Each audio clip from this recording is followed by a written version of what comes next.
Amen. I have said before, I think a few weeks back,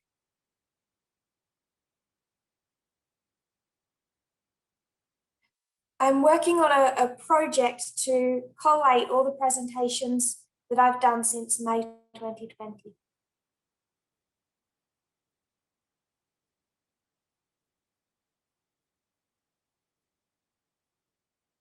It would be written like put out in a document like a PDF document.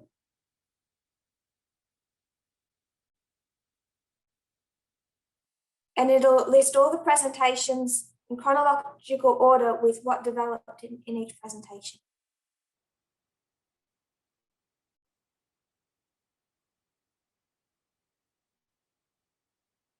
To try and put some order into the year that has been 2020 and 2021.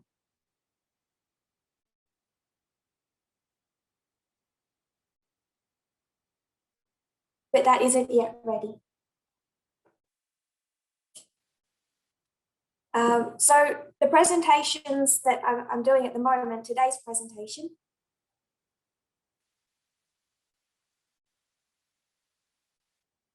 they are a type of a Q&A.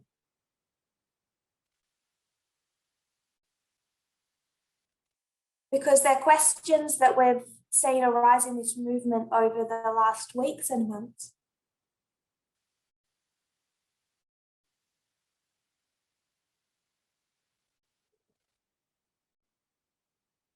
Just in case you think they're very disconnected.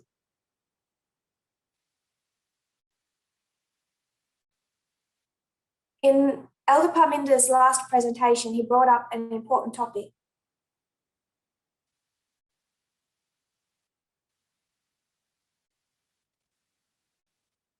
One topic that perhaps does more than anything else to stigmatize women.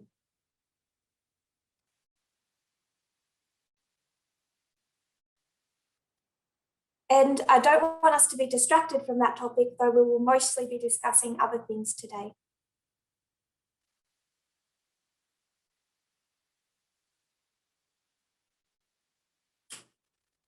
But I wanted to just do a bit of an exercise at the beginning.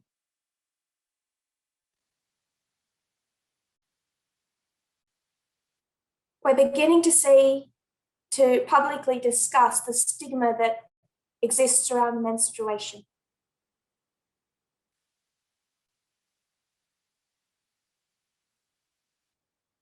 How this really hidden area of women's lives impacts them, especially in countries without access to services.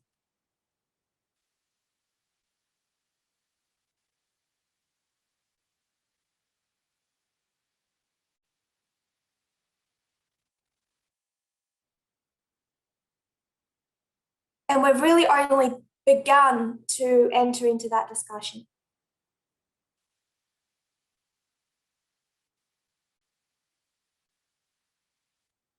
Like any form of stigma, it takes a long time to eradicate.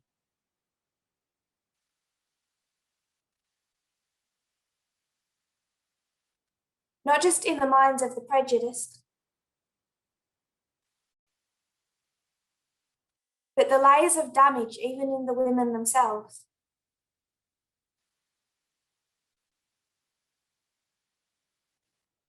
To start being able to speak about what you were taught was shameful.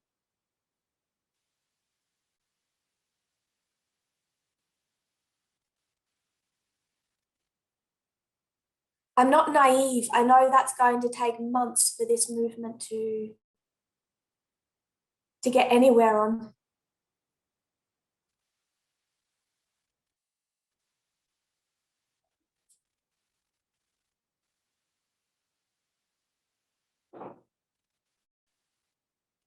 But the discussion has begun. Articles are starting to be shared. Hopefully, eyes are beginning to open.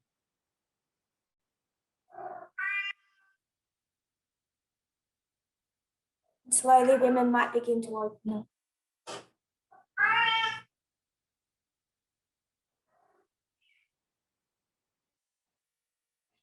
If you're in Australia, there's a brand called Libra.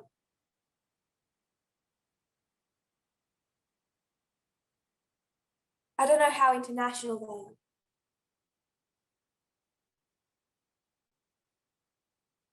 they are. But they provide these menstruation pads, tampons, those types of things for women.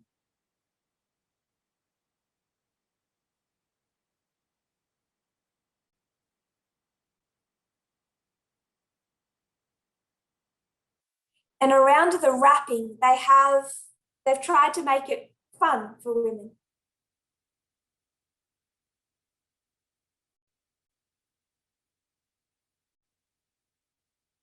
So in the wrapping, they have all these random facts that you can read.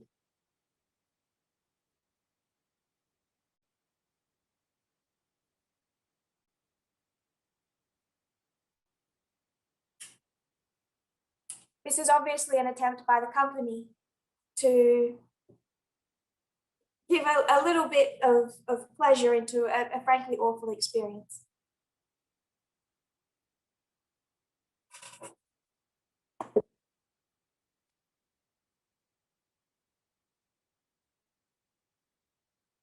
So I want to discuss some of the little fact quotations they put on the wrapping paper.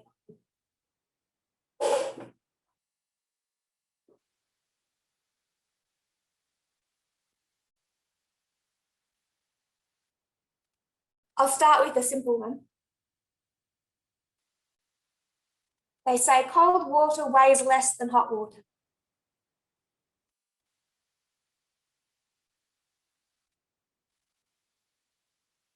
Is that true? No. Not going to go into the science of why it's not true, but it's not true.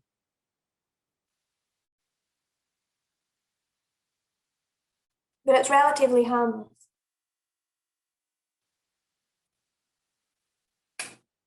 Another little fact they put on the wrapping.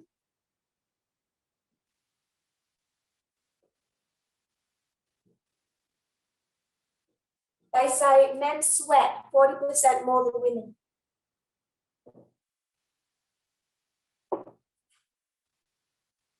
Is that true? I haven't shared the sources,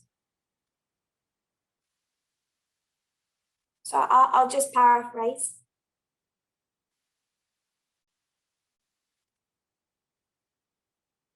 The research shows that men and women do not sweat differently.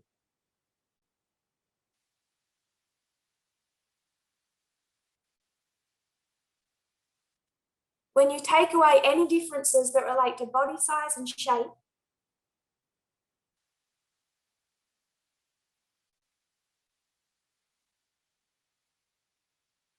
you find that men and women sweat the exact same.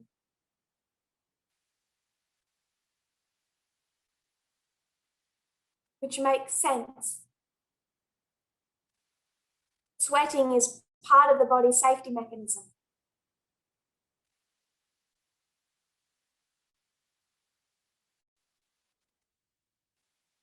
We all need it.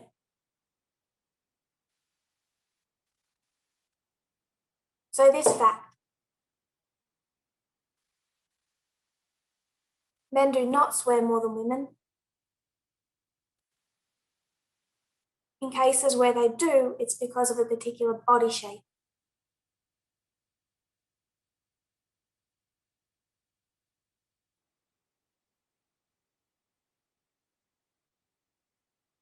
Another fact. Women blink nearly twice as much as men.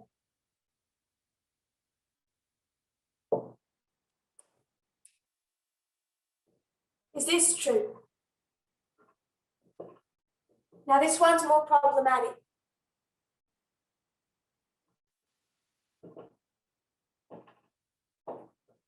I don't fully understand why, but they can see women do blink a bit more.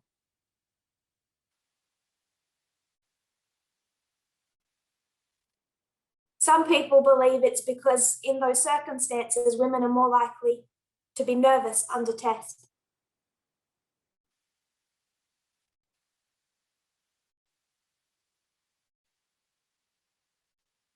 Someone says men made from soil.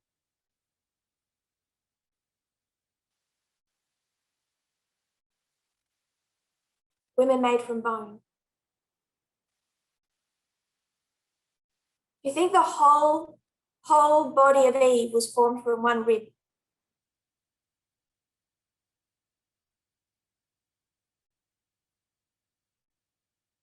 That God stretched that rib and formed the whole of woman from a rib?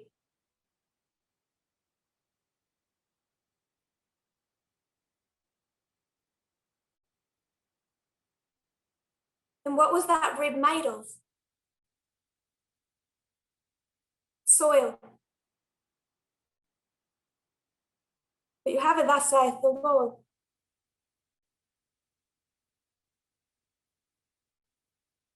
I won't get into the text, but the whole of woman was not made from one rib.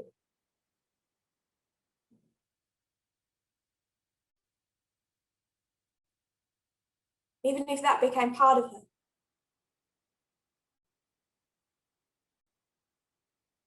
And that rib was only soil anyway. So men and women were made from soil.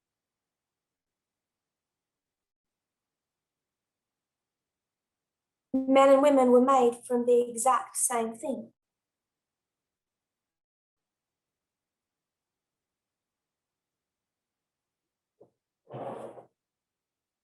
Women do blink more than men.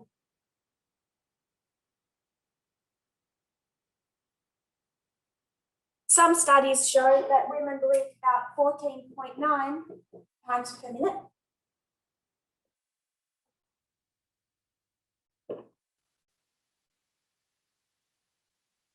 And men 14.5.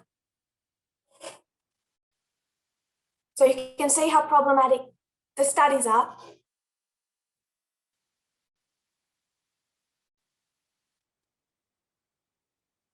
And they're still not sure about external causes of that.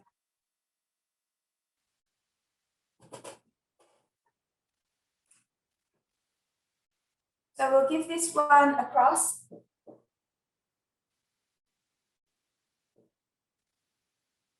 We'll give this one a tick cross.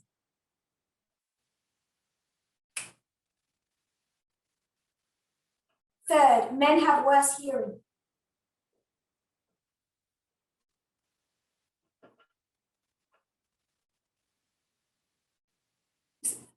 Is that true?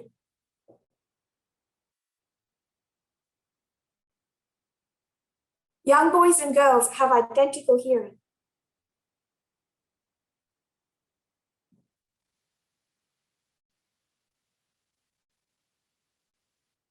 And yet they can see that many men's hearing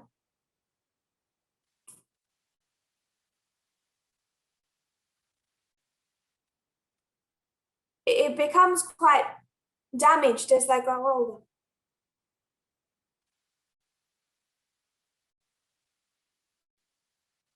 The problem is why? Is that because they are men? Or is that because of some of the industries that a lot of men work in?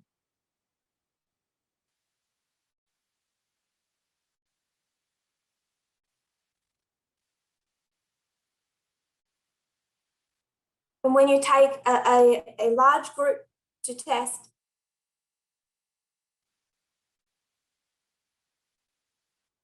and some of those men worked in construction, and then you test all these 50, 60-year-old men and women,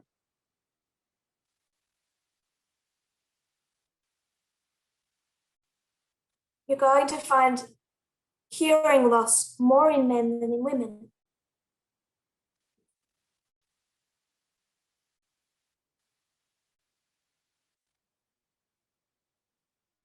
You can find a quote about that from the associate professor at Johns Hopkins University.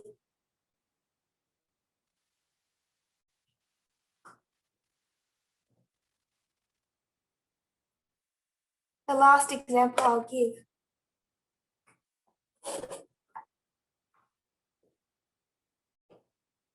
Women say 7,000 words on average.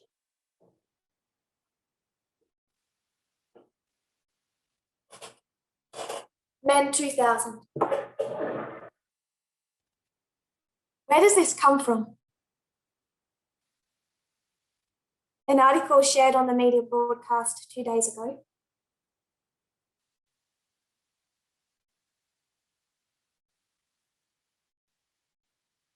I'm going to assume that you have all read it with your good priests.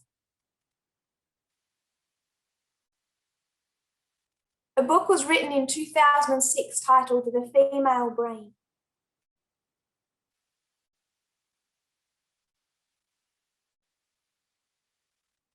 So you know what this book is trying to do.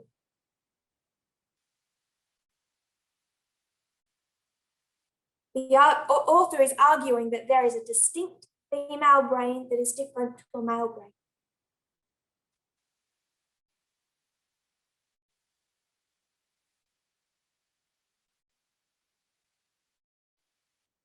In this book, the author claims that women say about 20,000 words a day, while men say 5,000.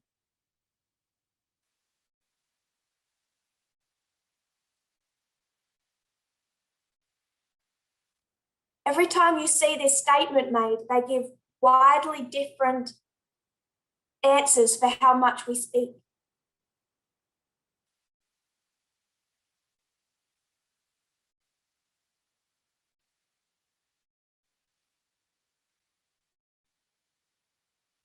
Some claim women speak 4,000 words, some up to 25,000 words.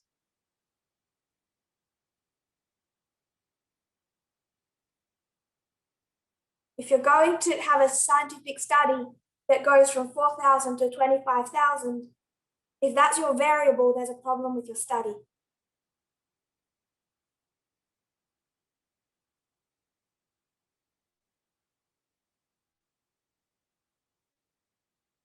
But the problem is none of this came from an academic or scientific study.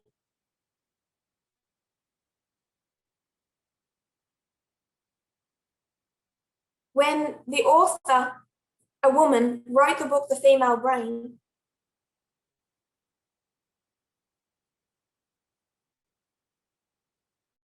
she took that part about how much men and women speak,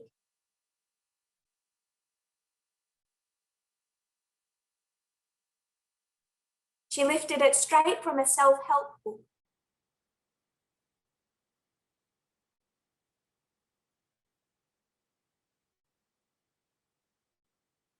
Straight from a self-help book, no academic study for reference, no scientific study.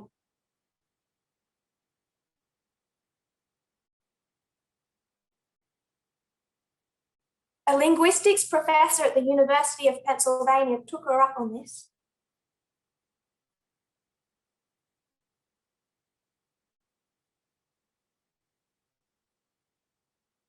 He wrote a newspaper article about it.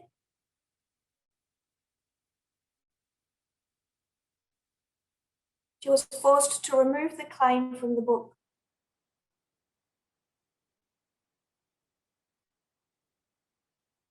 But as this article says, the damage is done. This is how myths about men and women acquire the status of fact.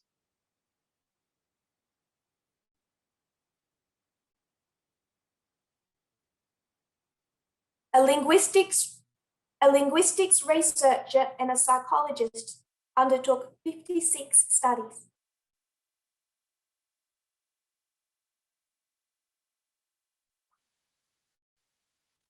Out of 56 studies,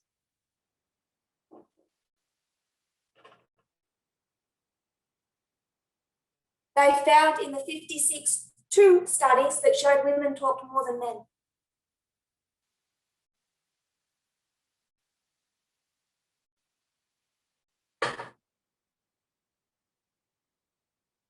They found 34 studies where men talked more than women.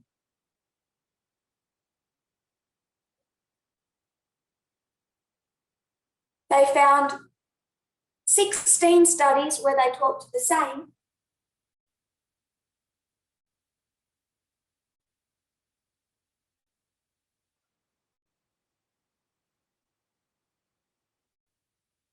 And 4 studies that showed no discernible pattern.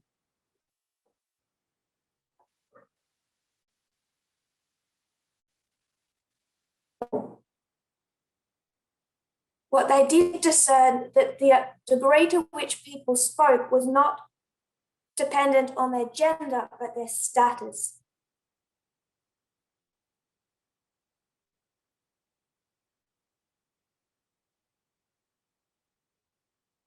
That if you had a group of people in whatever setting, the people that had the highest status did the most talking.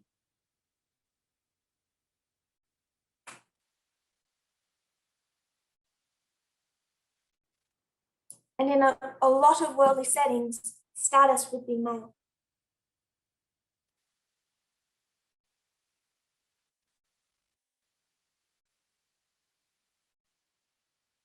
But the damage that theory does,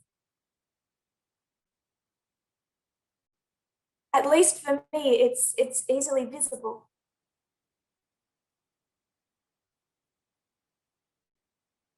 I have over the last 2 years talked to quite a lot of men and women.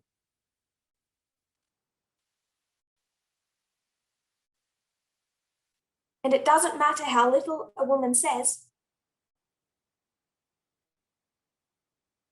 especially at the beginning. They always apologized to me.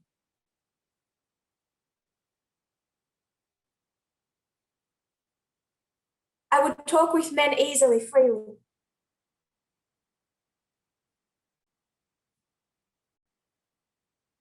But somewhere in my conversations with a lot, if not most women,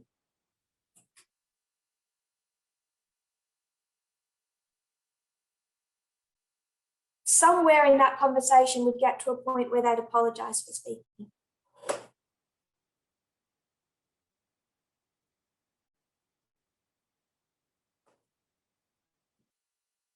But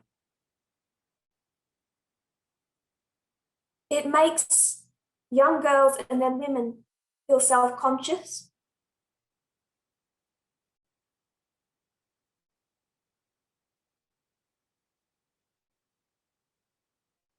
The ridicule, humiliation that can come from being accused, especially publicly, of talking too much.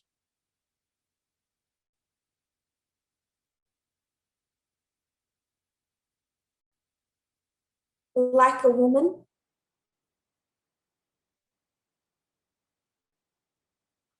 People don't realize the damage that does.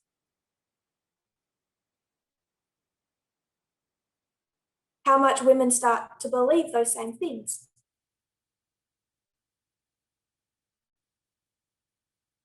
Because a woman wrote a book and said that, a book designed to be read by women.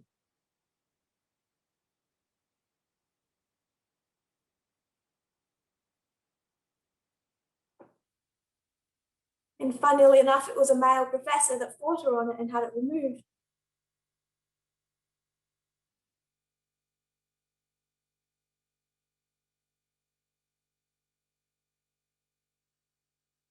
So this company that it should be there to empower women,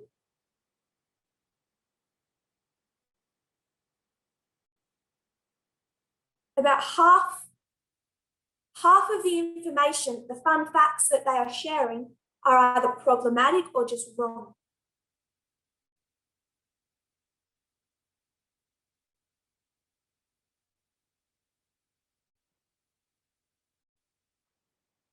And young girls being told you're different, you're different, you're different, you're different.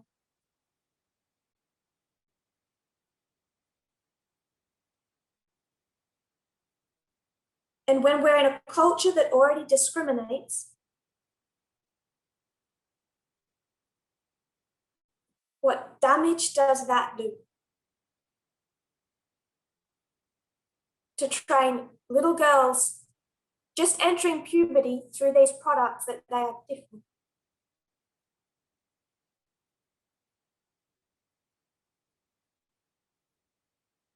Their bodies already are.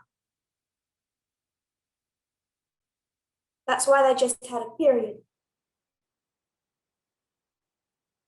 It's not about whether or not we're different.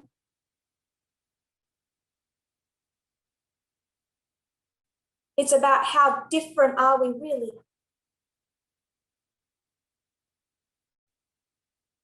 How wide is the extent of the difference?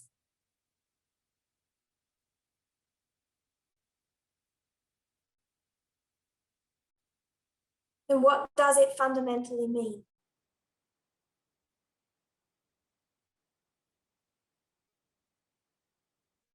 I want to give you another fact that is not on these products.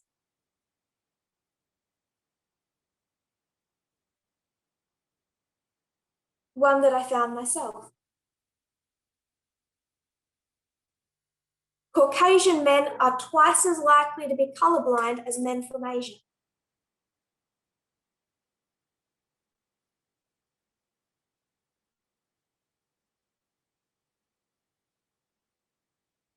And Caucasian men are 3 times as likely to be colorblind as men from Africa.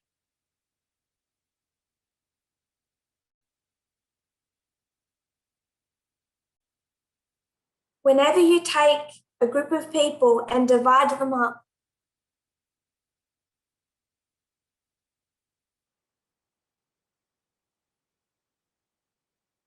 because there are physiological differences between men from Asia and men from Europe,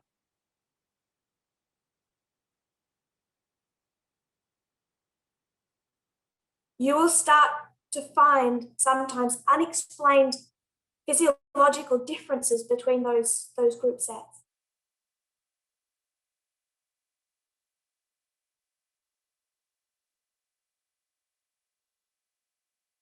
But nowhere do you find someone writing a book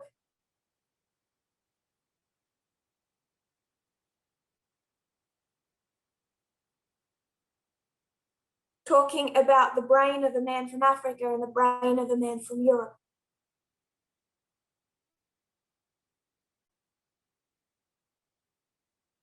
You don't find people writing books saying men from China from Mars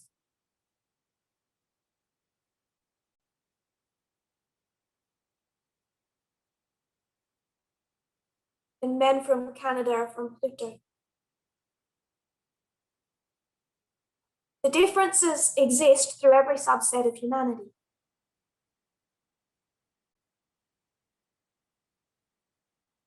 But with men and women, people have a fascination of finding differences that don't exist.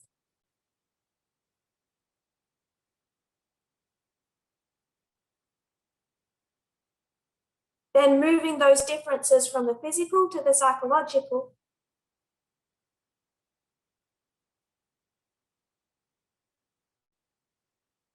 and then blowing the implications way out of proportion.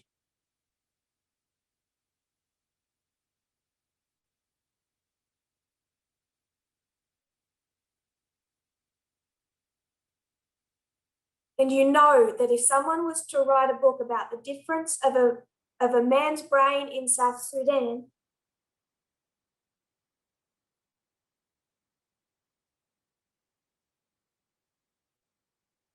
compared to a man from Germany,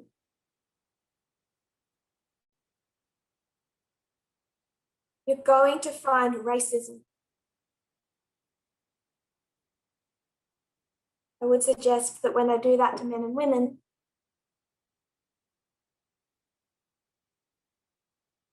usually becomes a petri dish of sexism.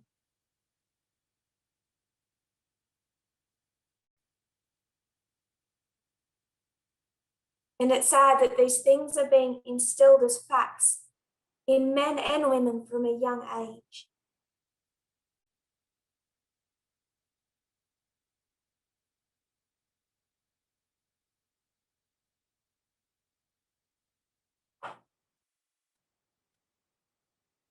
So I want to talk about the terms brother and sister again.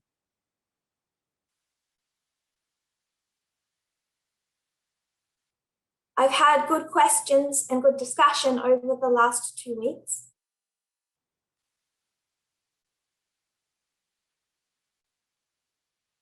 People are wondering about any terms of gender.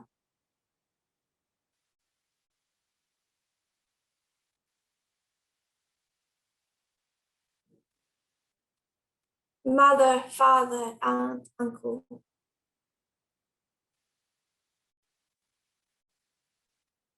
Any form of gendering. So I'd like to, I suppose, give a further explanation of the logic as it is in my mind.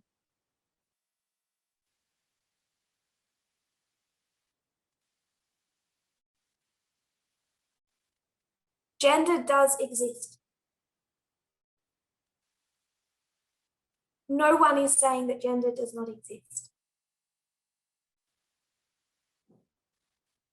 And we're not trying to erase gender. But if I can describe it this way,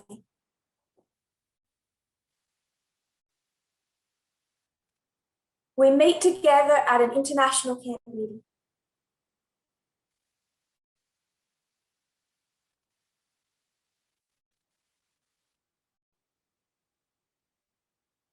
$150 men and women.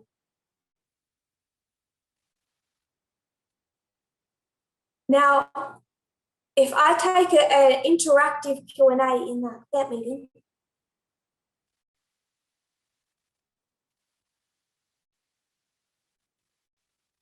we're interacting, all of us. Then I say, Sister Gabriella, Brother Esteban, Sister Justina,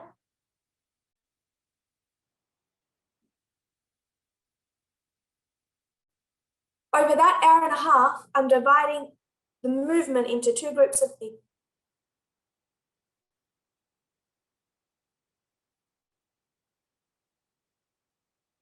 Sisters and brothers.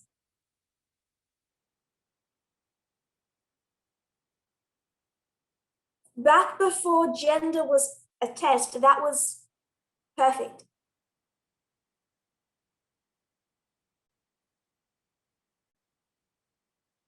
Because we're all being reminded we are one family.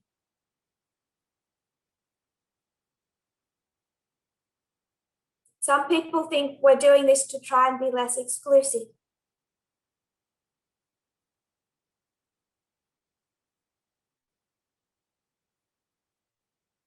We're not. The gates of heaven are as exclusive as they've always been.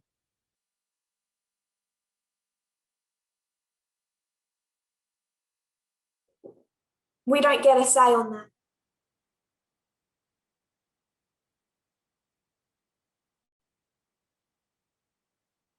It's not less exclusive.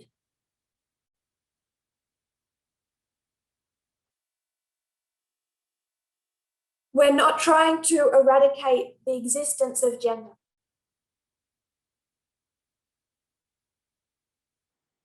The point I was trying to make was that while that was a good practice for the last 2,000 years,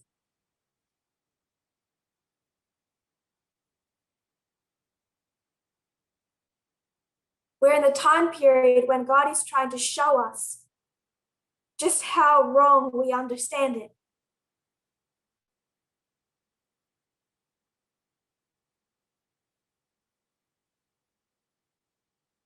How warped our perceptions of gender really is.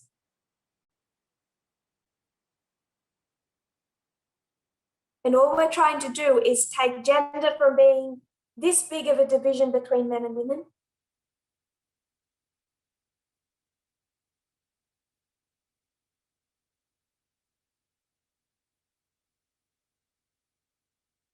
to this big of a difference.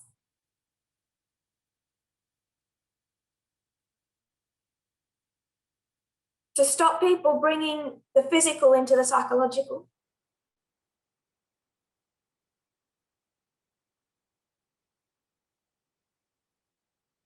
And undo the prejudices and stigma that has arisen out of people thinking that women are so very, very different.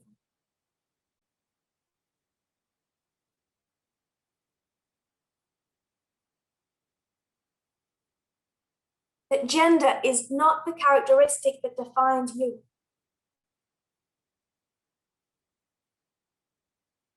If you list all the things that define you,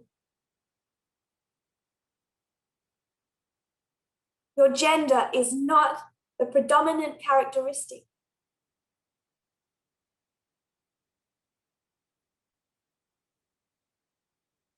It's about de-emphasizing gender in our brains.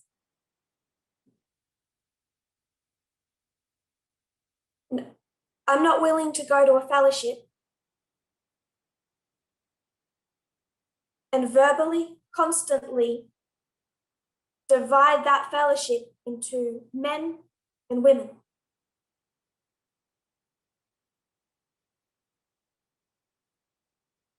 And re-emphasize that through my speech.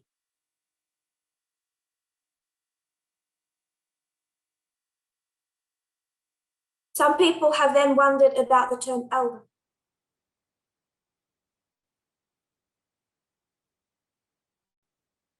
None of this applies to the term elder. Because elder, as of 2019, is no longer gendered.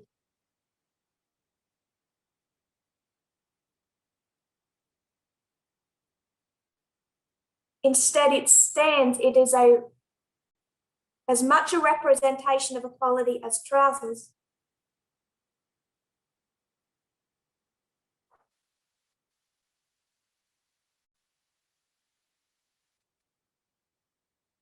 To indicate that what was once exclusive is no longer exclusive.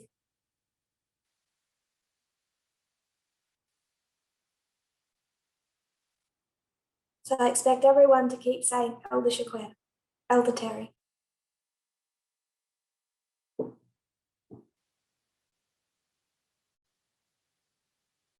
It's a representation of degendering, not of gender.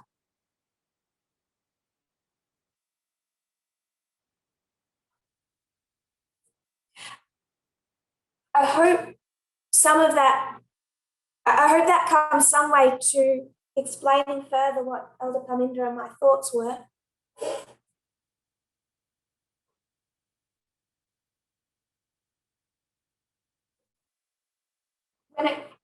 When it comes to these terms, brother and sister,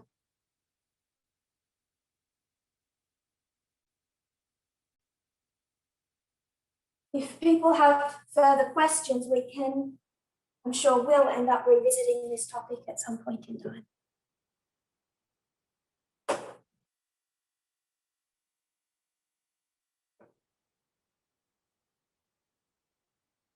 So I want to put that to one side for a moment and move on.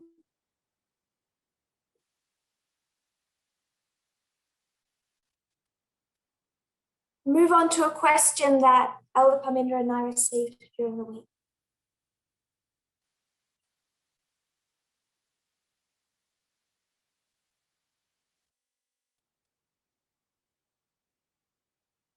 The questioner asked the following.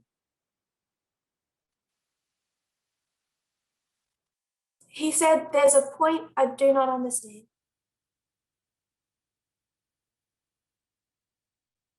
I, the questioner, I have the impression that we want to completely delete the sex identification limits. We want to erase gender.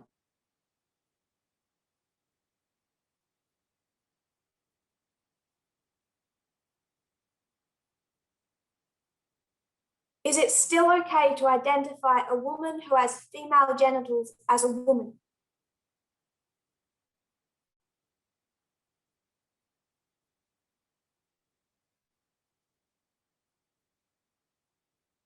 As much as we're willing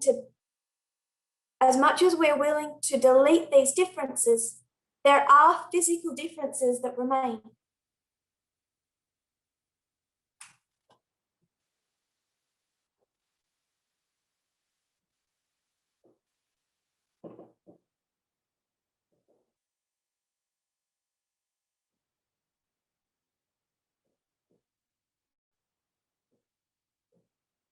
That's the first part of the question. I'll divide it into 4 sections.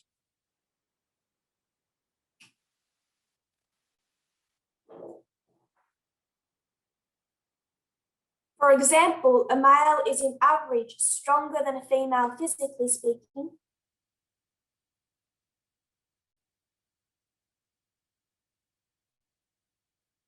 And because the female is weaker, she must have more protection from the law.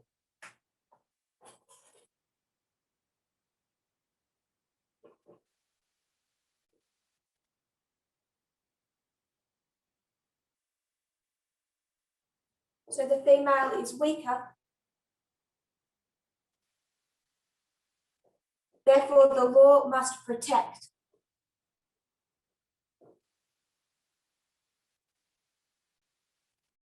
The law being here to protect the weaker.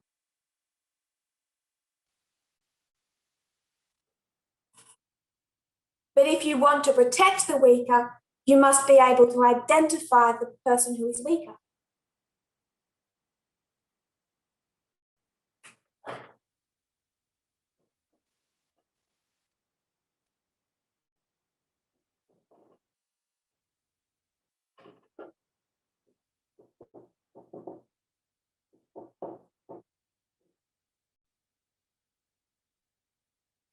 So physical differences between men and women. He has the thought that we're trying to erase the fact that there are physical differences.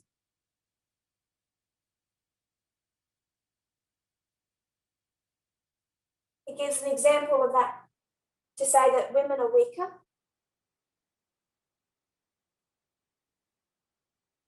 And the law is designed to protect the weak. But we must be able to identify who the weaker people are.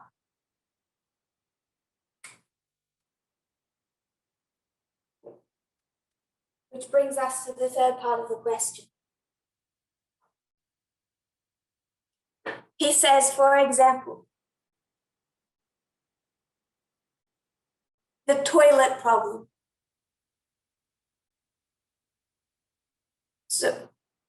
So he says that like he knows that we know what he's talking about.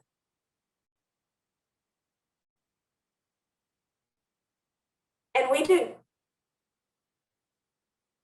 Because we say the toilet problem, and I think most of us know what is being now discussed.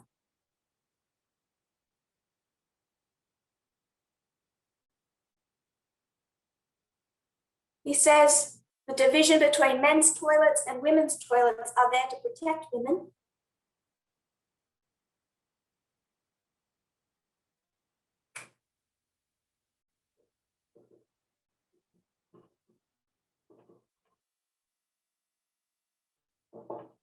And if you were to break down this division into men using men's toilets and women using women's toilets,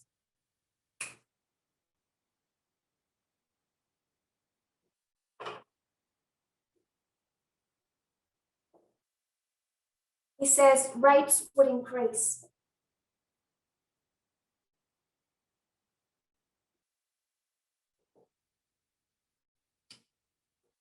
So I want to deal with these kind of separately, although they are mixed.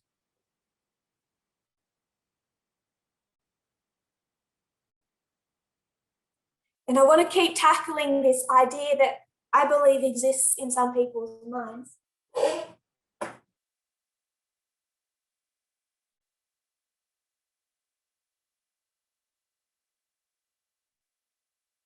That this is a movement of young people who understand equality and older people who are slow to get it if they get it at all.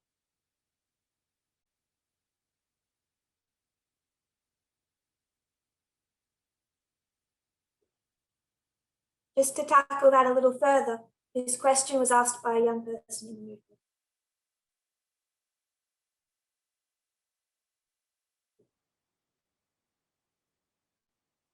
I know that there are older people in the movement also who may be struggling with some of the thoughts expressed in this question.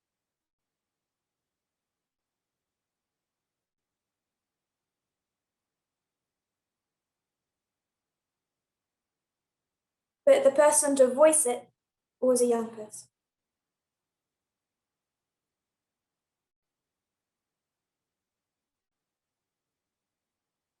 Point number one, physical differences exist between men and women.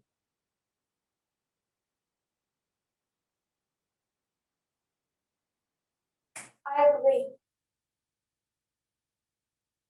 As I said before, we are not trying to erase the fact that sex differences exist between men and women.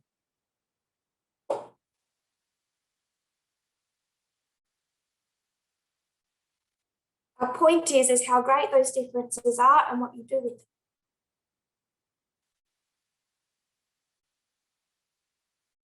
So I'm not going to spend much time on point number one.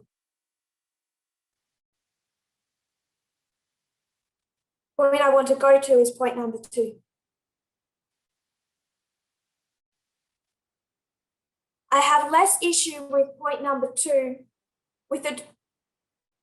I have less issue with the written words of point number two.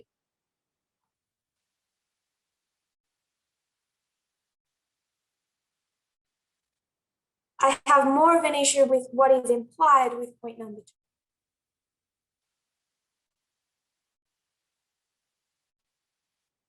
Perhaps this has just come with experience.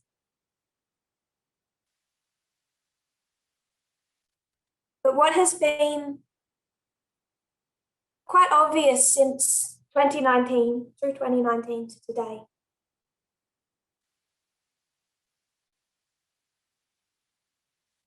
is that when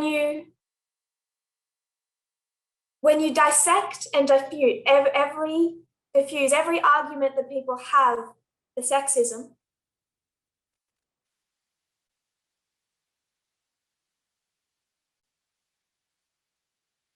this is always what they fall back upon. Men are stronger, women are weaker. Therefore, men are designed to lead and women are designed to follow.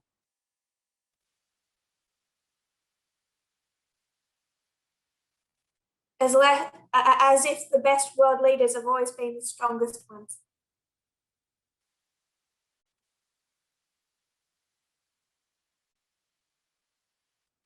I just had the mental image of Putin shirtless on a horse again.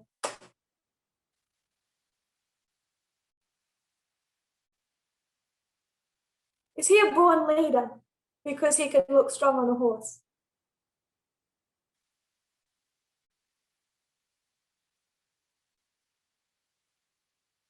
More so than Angela Merkel, who wouldn't.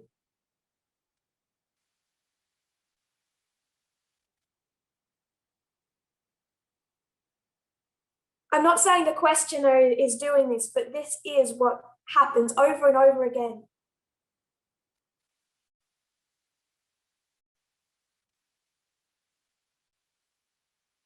If there's a physical difference, what do you do with it?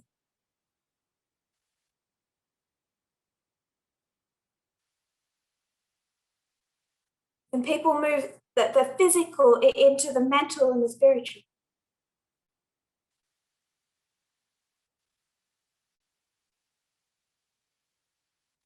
And then they'll go to nature.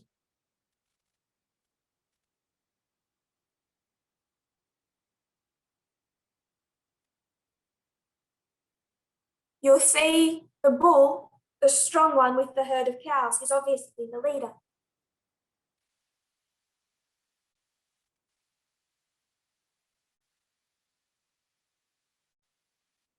But if you're going to use nature, that gets problematic really quickly.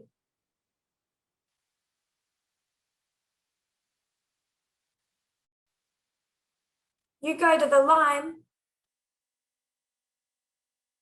I'll take you to the elephant. And then we should all obviously be polygamist.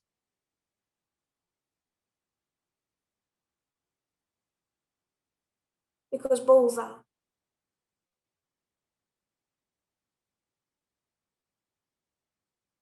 So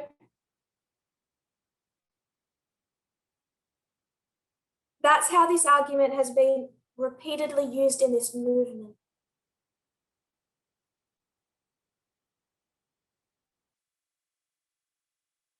when people say men are stronger, it's not just the statement men are stronger, it's what they imply with that.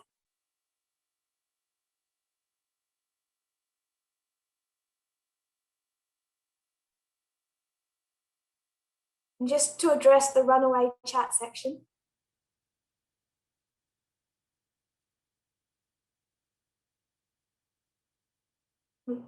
people are 20 minutes behind.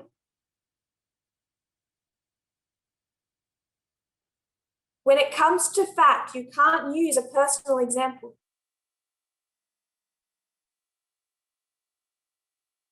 I'll give you a personal example. A friend of mine's child had a vaccine and then developed symptoms of autism.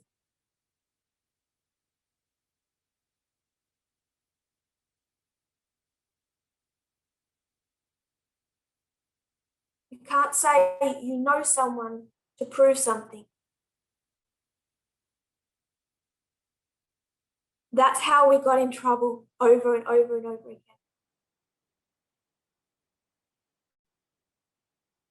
It doesn't mean population as a whole.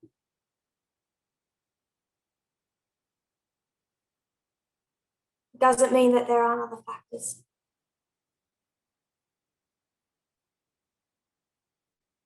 I don't mean to pick on anyone. I love you all.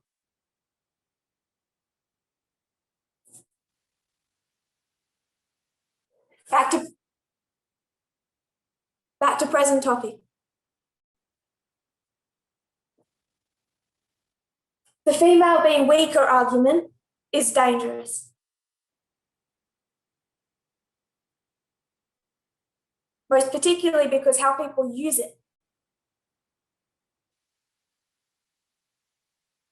In this movement, as much as in society.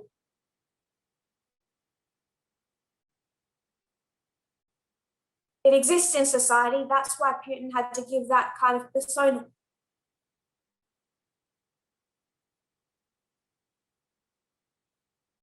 Then the idea that the law is there to protect the physically weak.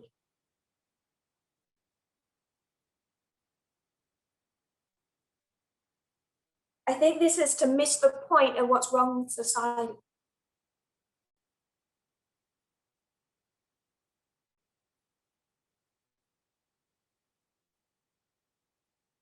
Were African Americans enslaved and abused for all of those centuries because they are physically weaker than white people?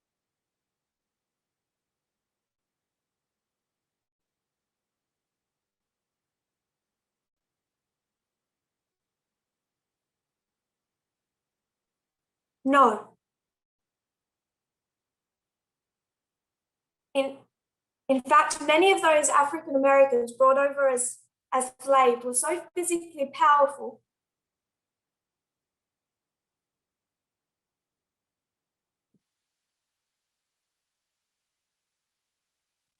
that, along with the fact they had this melanin that protected them more from the sun,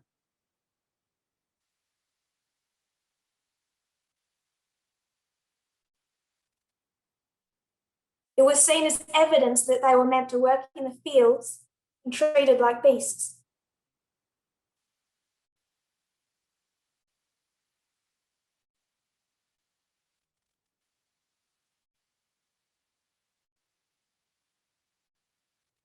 Were the Jews discriminated against because of a physical weakness?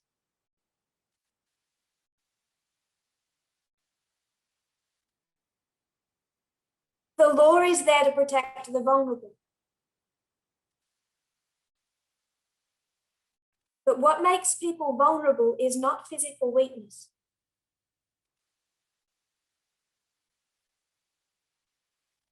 It's social stigma, discrimination, conspiracy theories. The law should be there to protect Black Americans.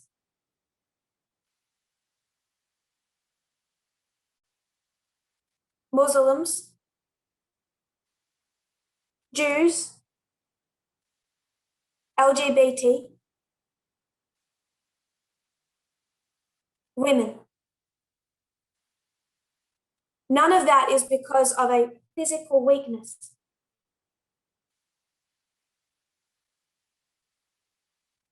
All of that is because of a history of discrimination and bias that has caused untold damage.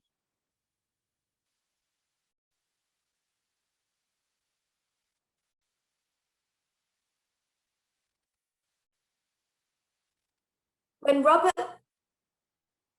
Robert Long took a gun and shot and killed 6 Asian women,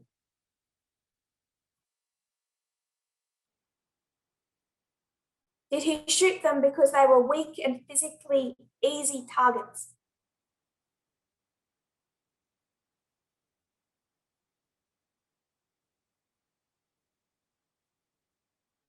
Did he target them because they had less muscle mass?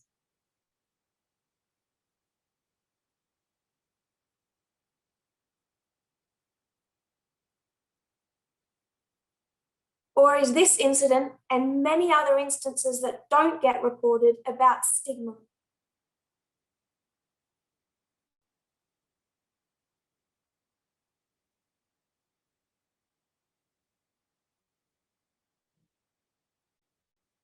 That is why laws are being put in place to protect women.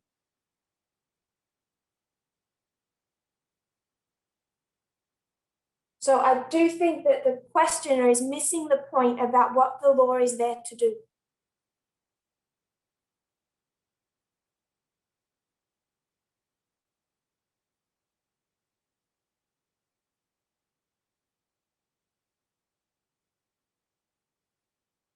Then the question takes, I would suggest, a turn.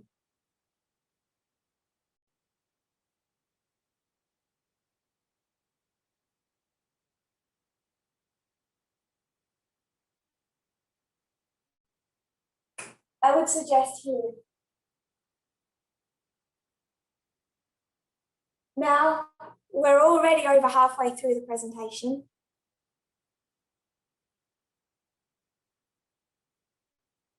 This is not something I can discuss in half an hour.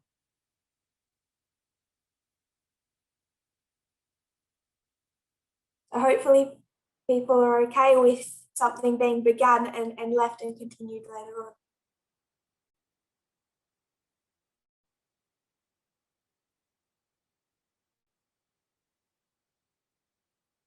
Especially a topic this sensitive.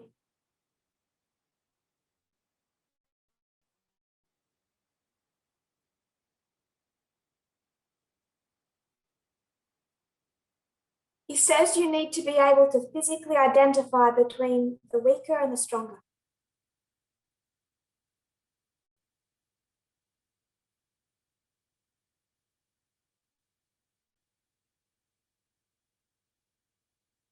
And then he says the toilet bowl.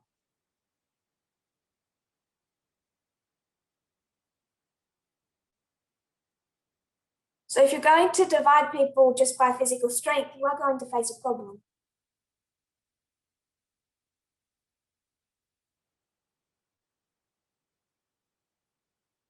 So you're going to create separate toilet blocks.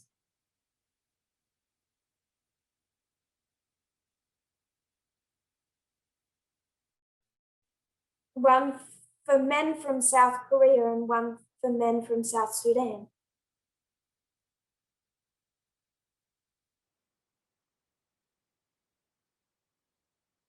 So I have some dear friends in South Sudan, and some of those men are a lot taller than me.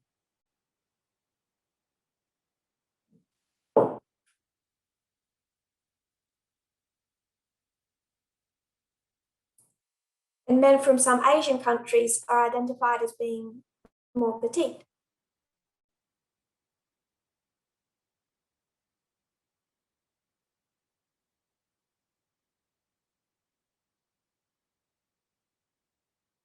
So if you're going to make this about physical stature, I hope we can see you're going to face problems.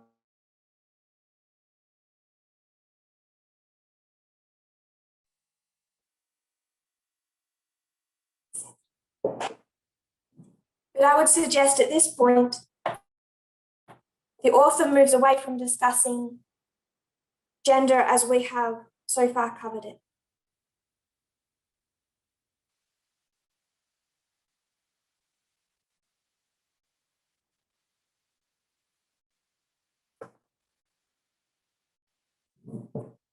And the minute they mention the toilet problem, they're discussing trans.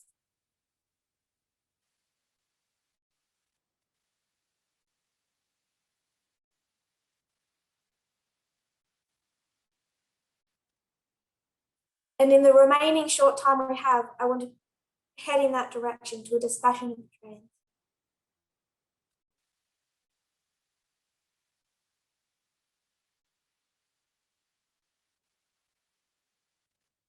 Now, when I started teaching in 2018,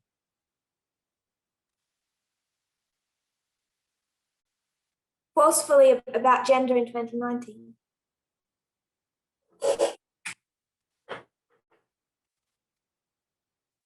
what is this, Waymark?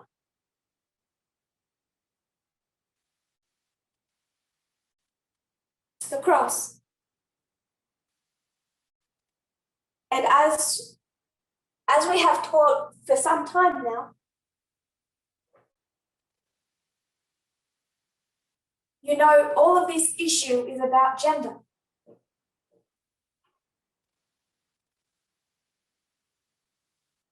The problem the disciples have over here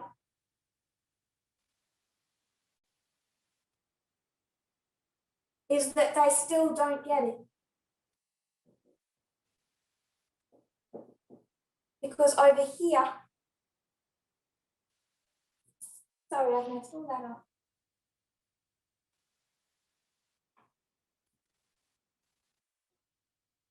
Is anyone lost now? 2019, the cross.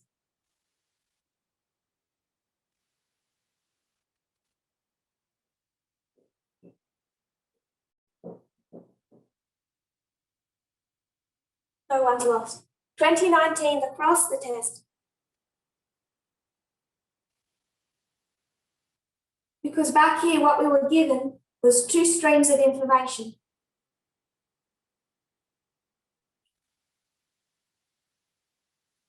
And that hit every one of us hard.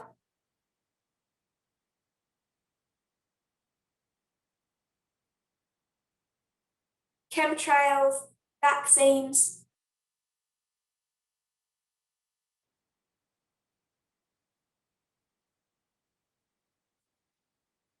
But why did we predominantly need to understand two streams of information?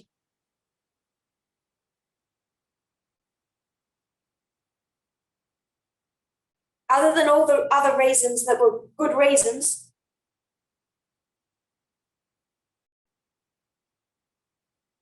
it had to do with how being in the wrong stream affected our perceptions of gender.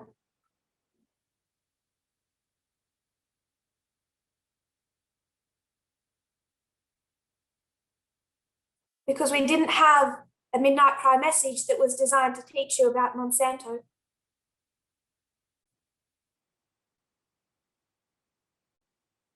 And essential oils.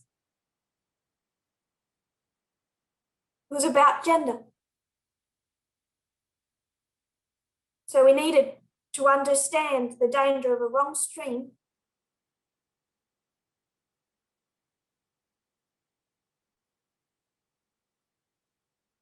and all the wrong ideas we had about gender. And what we have been saying for the last 2 years now, 3 years,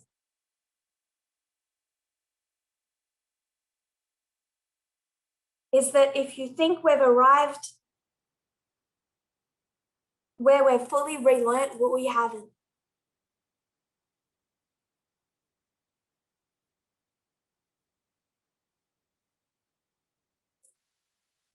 The message has, is, and will continue to challenge you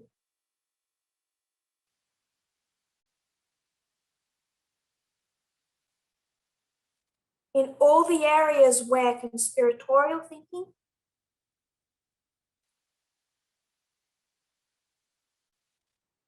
Babylonian evangelical thinking, discriminatory thinking, and conspiracy theories have impacted your brain.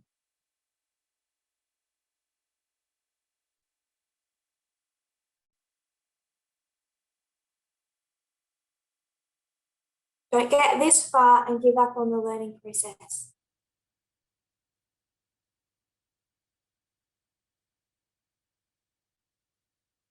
As it has always been the unlearning and learning process.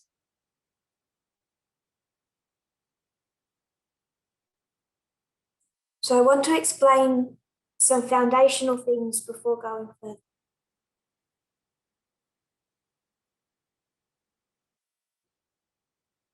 We are not saying that gender does not exist. We are saying, as a movement, biological sex exists, it's real.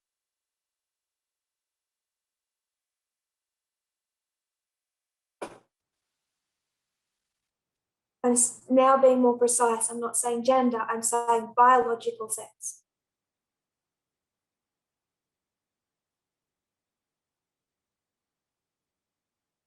No one is trying to say that biological sex does not exist.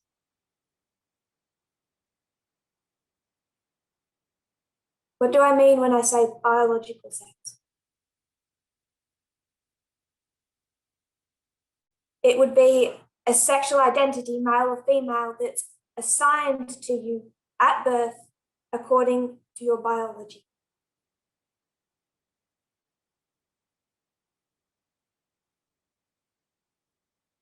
So I was born. The doctor looked me over, said her biological sex is female.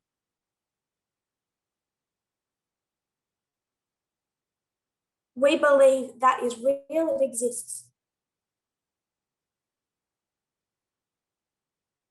So do trans people. Trans people recognize that biological sex exists.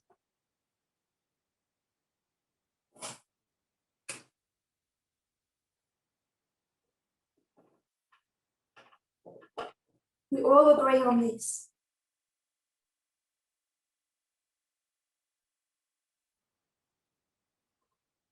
What trans people say, biological sex exists, but what also exists is gender identity.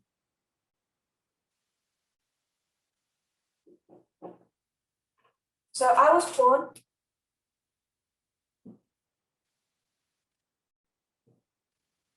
The doctor looked at my biology and assigned female.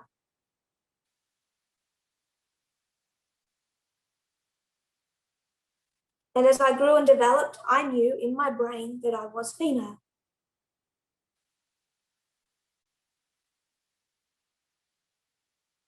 To go back to the nature of man studies,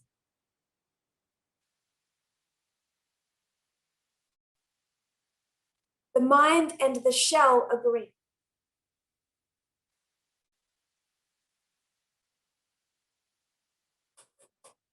So my biological sex is the same as my gender identity.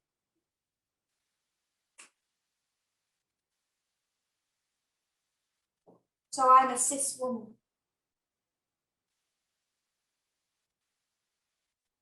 My biological sex and my gender identity are the same.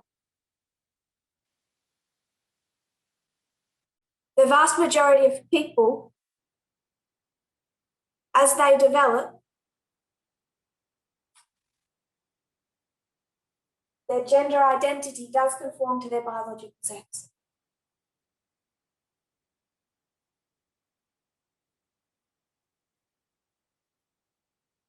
But for a small minority of people, they're born in one shell, biological sex.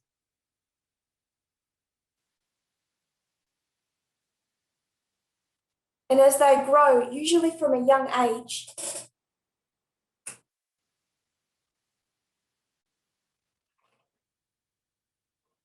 they start to recognize that their gender identity, the mind,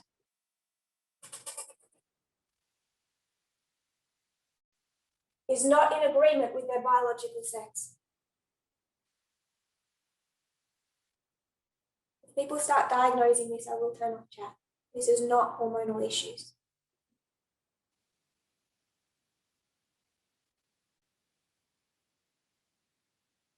It's not hormones. It's not a mental illness. All of those things have been tried in the decades previous to now and done a lot of damage.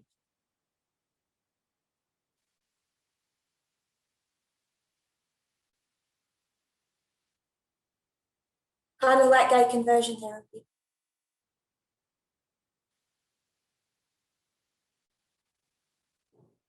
So the majority of people, biological sex and gender identity agree.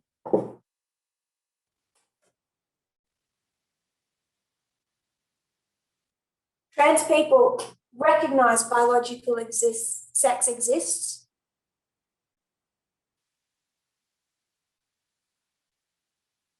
They recognize that most of the people around them have a biological sex and a gender identity.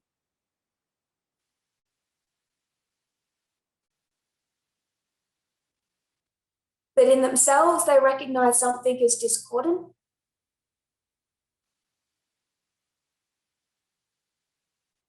And what they are inside the shell does not agree with the form of the shell.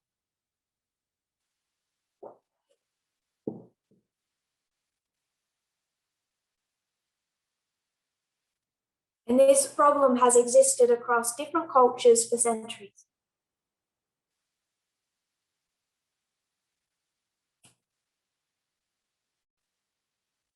And understanding it is part of the Midnight Cry message.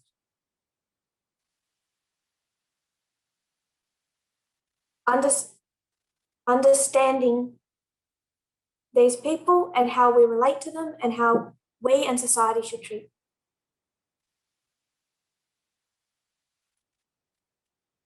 The Midnight Cry message is like a vaccine. What are the two things a vaccine does?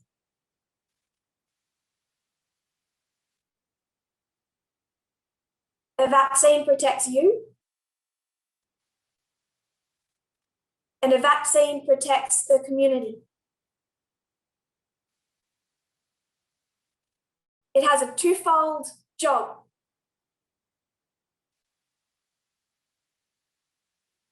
So part of the purpose of a vaccine is purely selfish.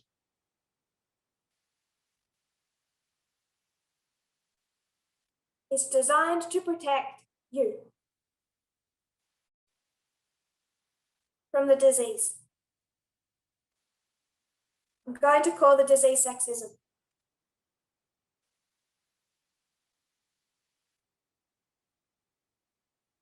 A woman receives the Midnight Cry message, the vaccine.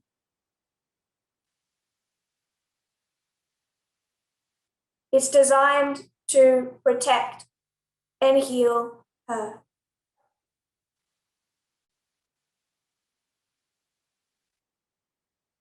It's also designed to be something that we share and we give to other people.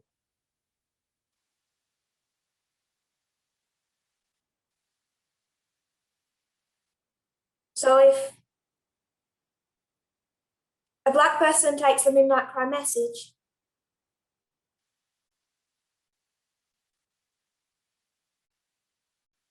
they can see equality, they might not move that onto women.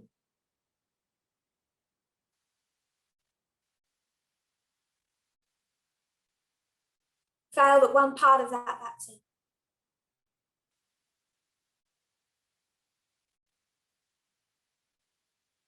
I would say the salvational part. It's not just about us. It's understanding people who are different to us. People who we cannot simply relate to.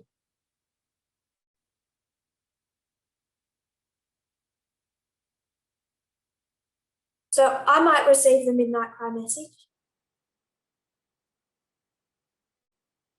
impacts and protects me in a personal way. Then I need to be able to give that same level of understanding, educate myself, and have empathy to other groups of people.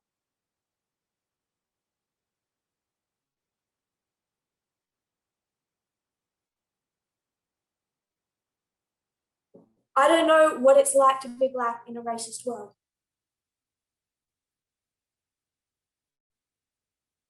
I can understand sexism and just move that.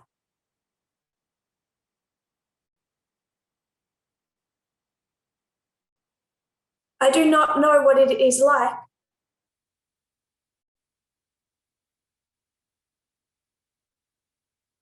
to look at my body in the mirror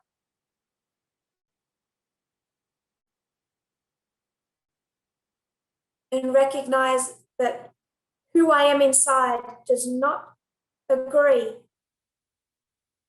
with the sexual identity I see in my body.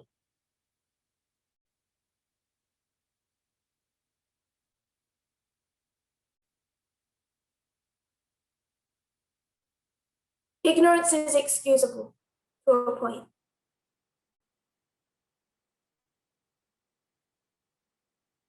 In 2016, 99.9% of the people in this meeting right now were all sexist.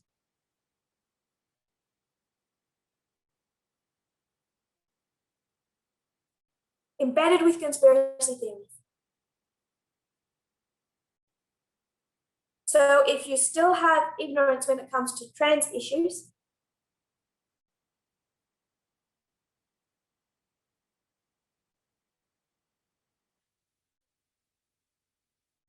it isn't my purpose to tear people down.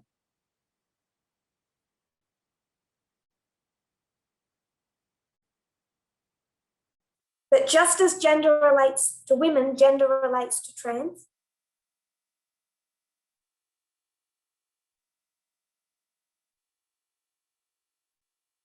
And much depends on people's willingness to get out of the wrong stream,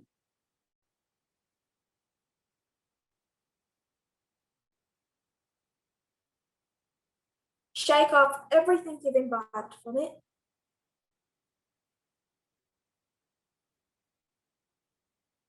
and try to enjoy the learning experience.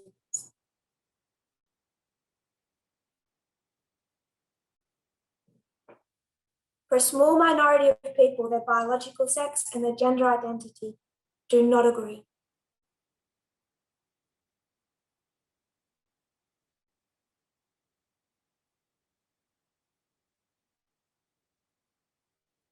I'm not going to go into causes of that disagreement today.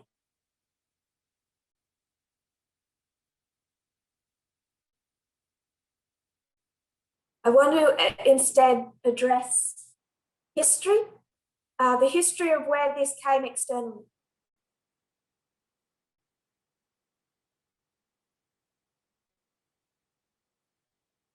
And even that will only just begin.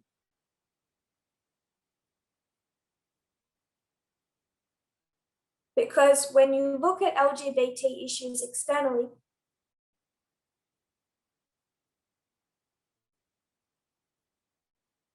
even in that group, the group subgroup of that group that receives the most discrimination is people who are trans.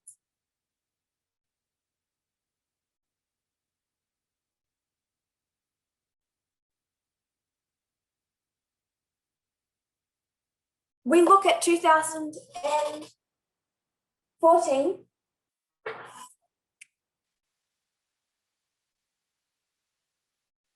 But 14 is really just the starting point.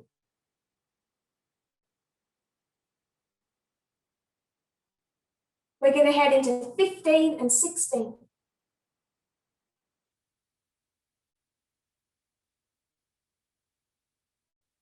What are some things that happened in 2014, 15 and 16?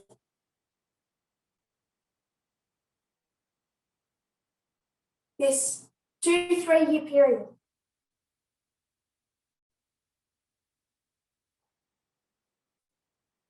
One thing we started addressing really in 2018 and 2019, particularly 2019.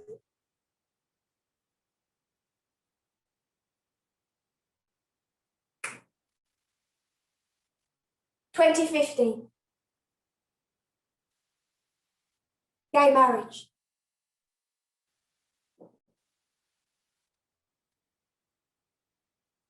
The same time the USA is fighting over gay marriage,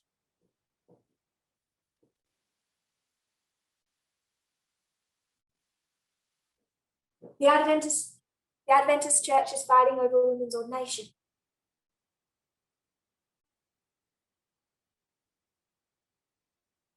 We've taught that at length.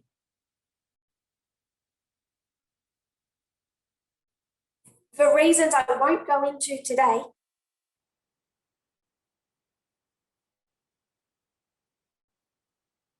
gay marriage.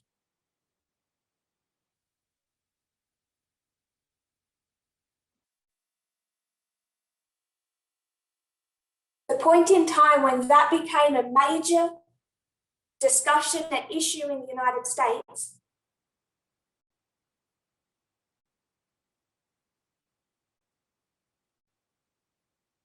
was 1989.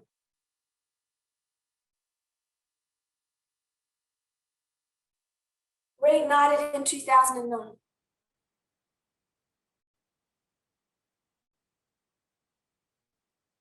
Particularly came to a crossroads in 2013.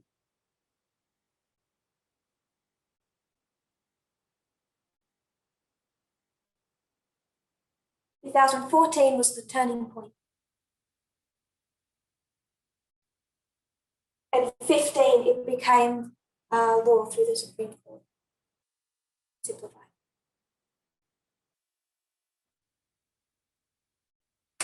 2014 is the turning point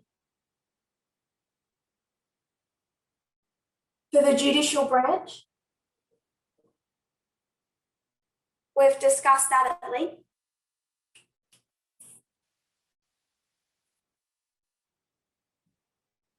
If people remember what happened with the judicial.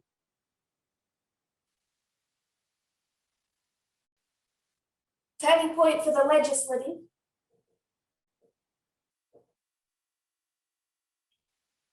You remember what happened with the legislative.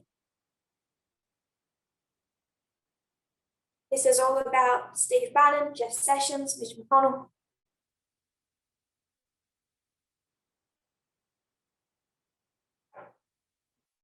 The Supreme Court. This is Burwell versus Hobby Lobby.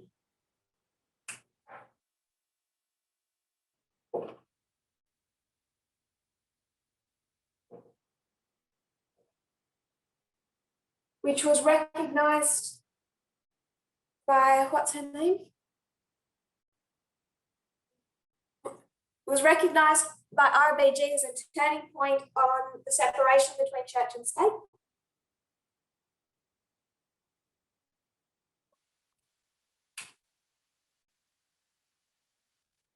It was also a turning point on all the subjects of gender.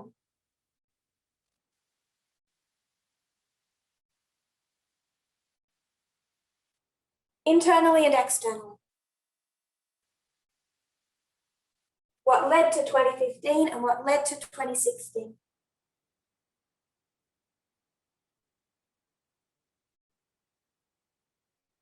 Shared an article with the translators.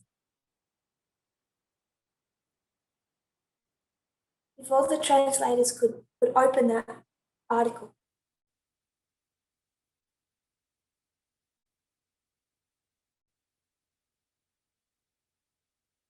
Going to read larger portions of it. once we get into the paragraphs. Bathrooms have become a huge political battleground in America.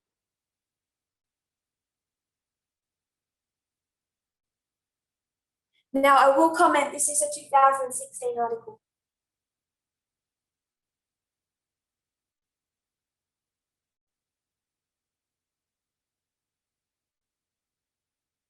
I'm not trying to give this recent history, although it's happening around us.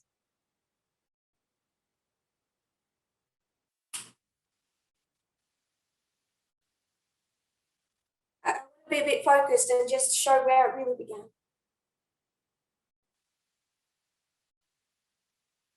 This way, the toilet problem intersects with the subject of gender.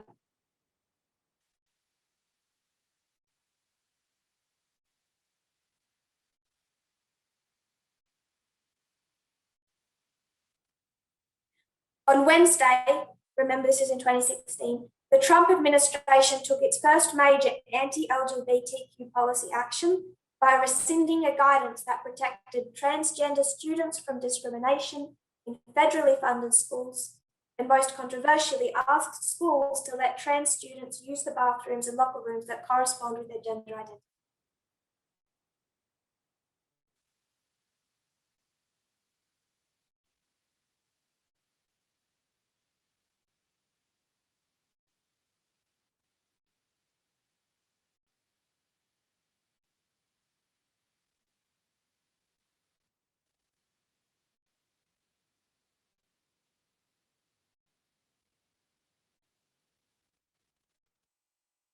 So the issue that trans people have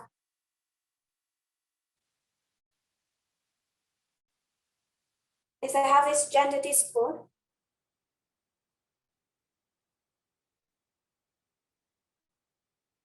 And the argument is over which one really matters.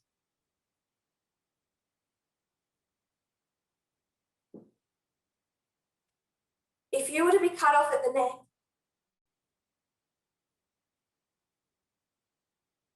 someone does a lobotomy, they have your brain wired up. Your brain can still think just like it thinks now.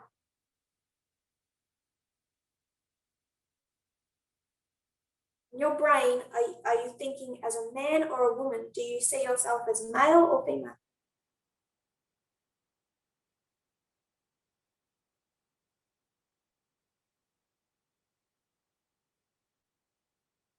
So what's more important to these people? Their brain or their shell?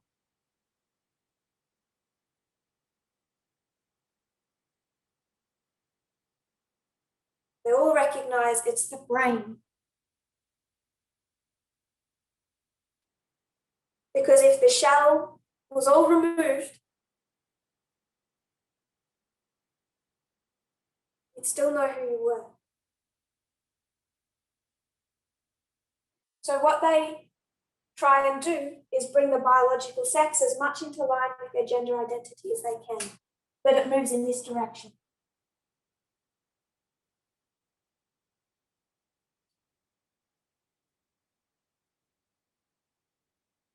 The most traumatic period for a trans person is puberty.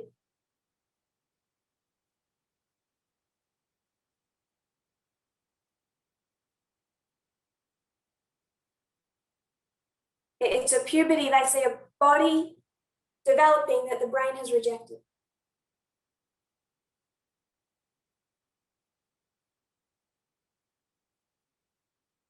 So through working with a doctor for a long period of time, multiple specialists,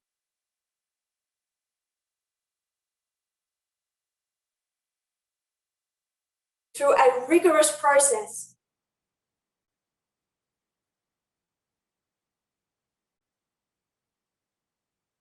then with the agreement of experts,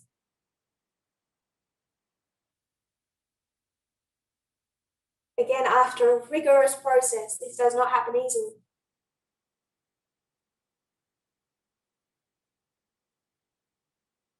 To different degrees, they may try and get their biological sex into line with the gender identity.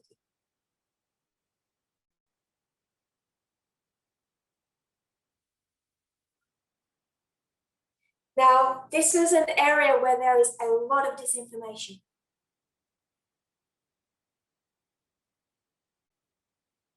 The people that go through this process, conservatives will say it's just a temporary thing, it's a mental illness, it's attention seeking.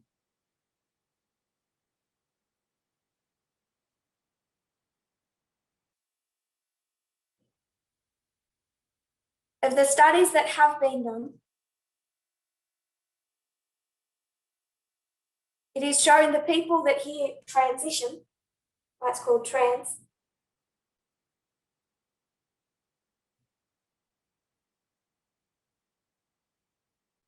the only people that undo that work of transition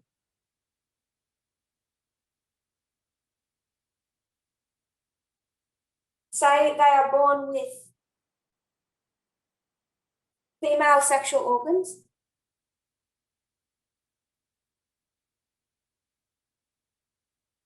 and they might go through surgery, also hormone treatment, different things, starting with hormone treatment to bring that into line with their gender.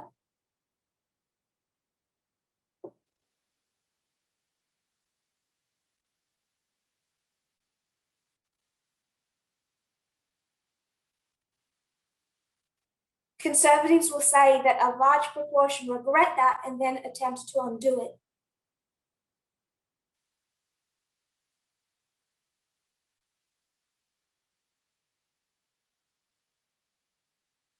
That they'll try and go back to their biological sex. And they'll use that to argue that this is just some type of mental illness.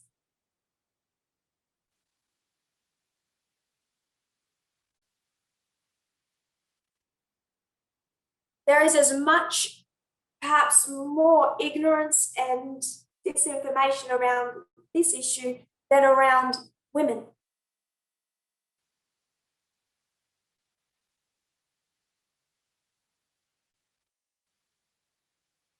And that in itself, just that claim that conservatives make is just not true.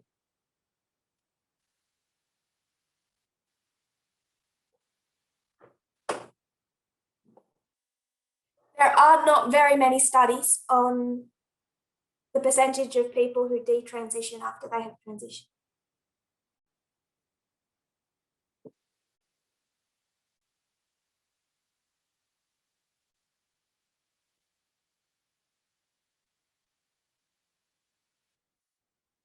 But of the studies that have been done, it's shown that about less than 0.5% detransition.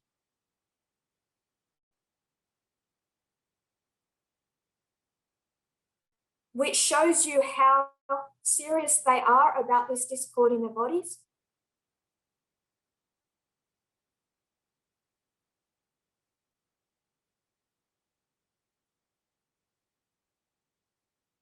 And the fact that they do not regret moving biological sex towards their gender identity.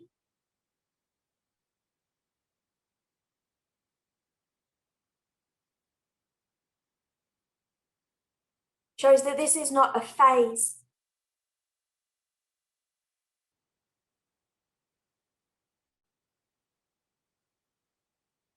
As they bring their biological sex more towards their gender identity,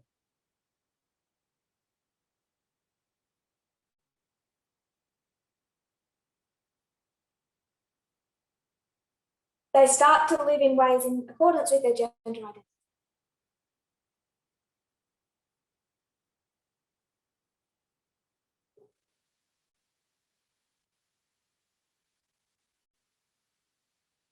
It shows in their bodies. It shows in their dress. It's visible. And what they want then is for society to recognize not their biological sex as it was at birth, but their gender identity.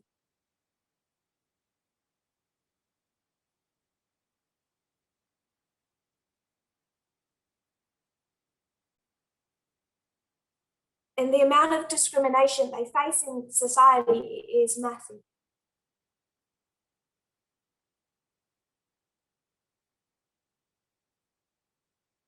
For example, 41% of trans people have attempted suicide.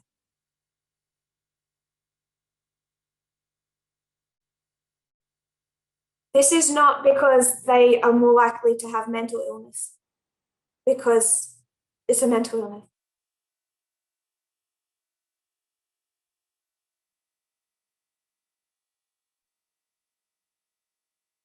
We keep tracing through this message, cause and effect.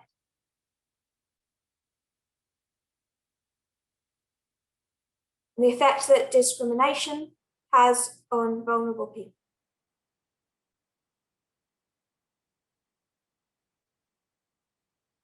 %70 of trans people have experienced harassment in a bathroom.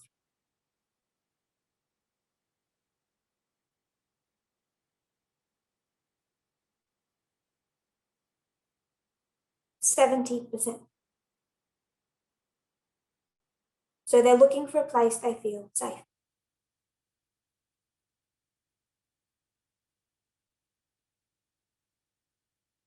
This issue about trans people in bathrooms began, as you would expect, in 2014.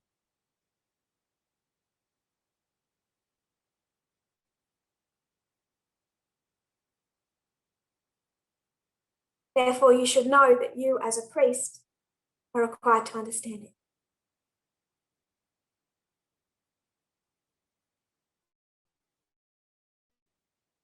Then you, as a priest, should not be surprised that approaching the formalization of this message, we need to discuss it.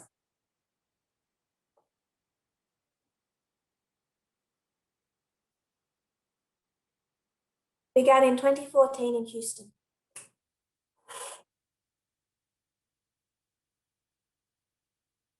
Houston passed the HERO Act.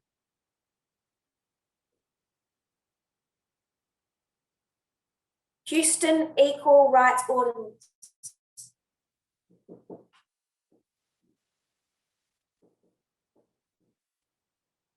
And this was designed to be acts that would protect trans people,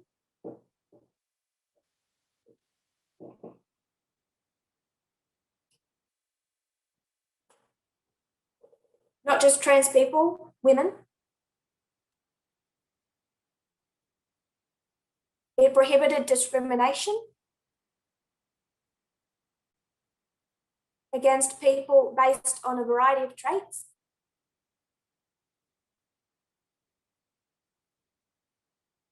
But particularly sexual orientation and gender identity.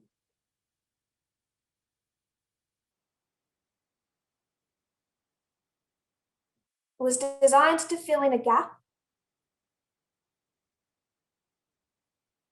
because in most states, LGBT people are not covered by the current anti-discrimination laws.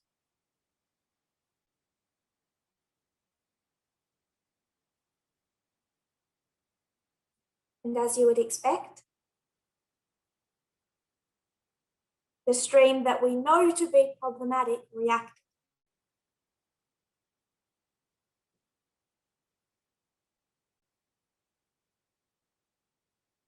They reacted in 2015, the Republican Party.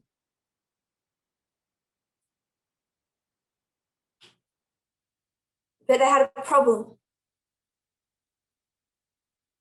Most people in the community, that the majority supported HERO.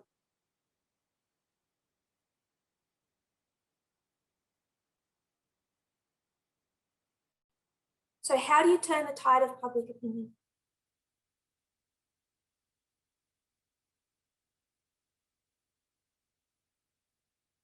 Fear. This is when they started introducing the idea that this would endanger women in bathrooms and change rooms.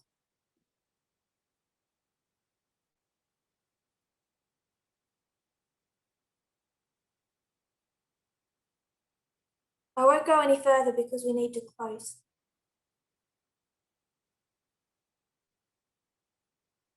I'll just provide a little context.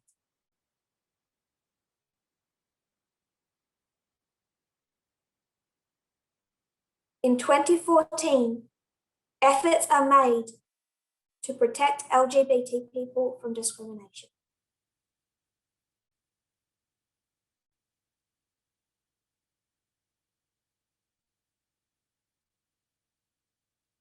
This is the starter gun of a war that we're still in and is rapidly accelerating.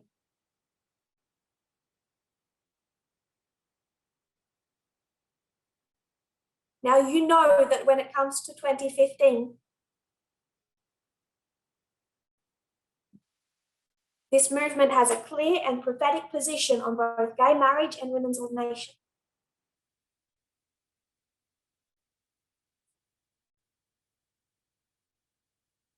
The external and the internal of 2015.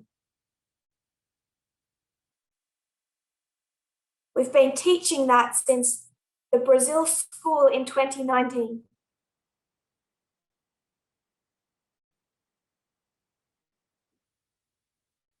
Two and a half years ago.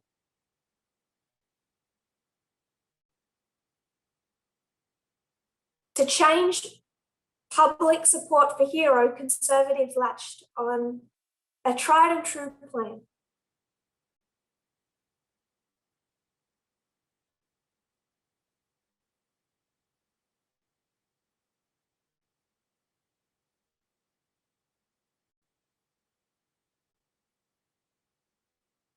Persuade people that this will endanger women,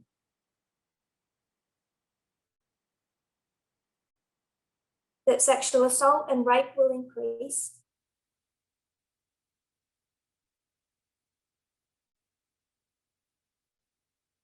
if these acts are passed.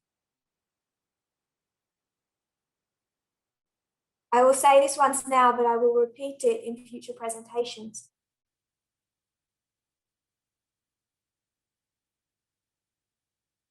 There is absolutely no evidence to show that that will happen.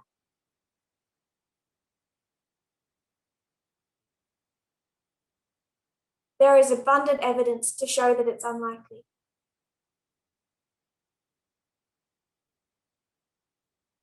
Of the examples that people bring to show men dressing up as women to enter change rooms and bathrooms,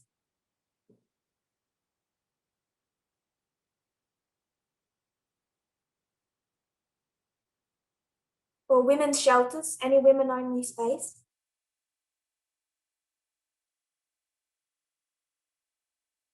they were already occurring before any of these acts were passed.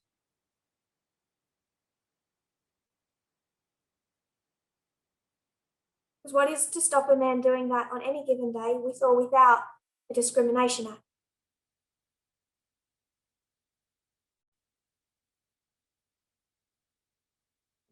No matter where you are in what conservative country, you can dress up now as a woman and try it.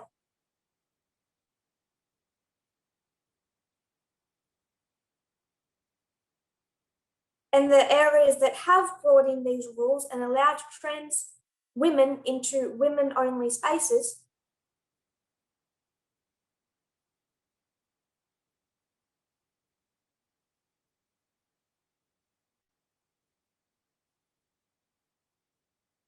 have not seen any uptick in sexual abuse or rape.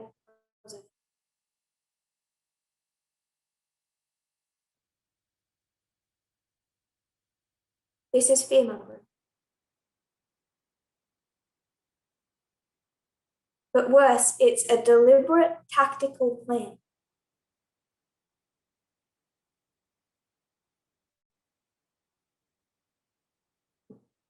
And let me ask, when else was fear about a woman's safety used to cast a group of people as being unsafe, violent, and deviant?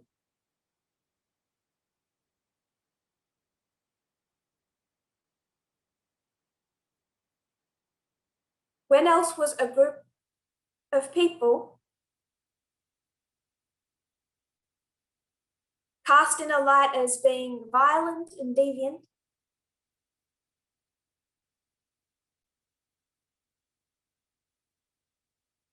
less than human, So we needed to take action, strong action.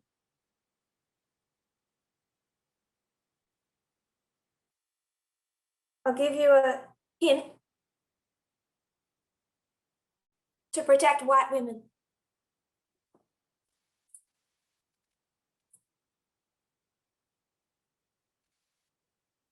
I think we all know the answer to that question. It was one of the main reasons or excuses made for segregation.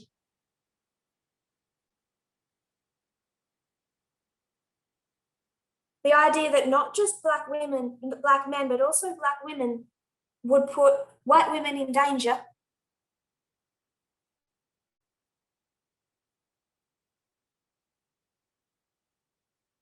So it had to justify keeping even black women outside of white women's spaces.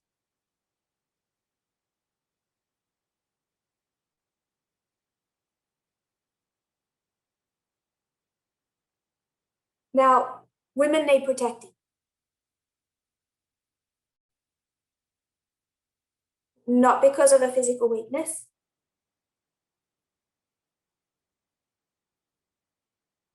but because of ignorance and social stigma.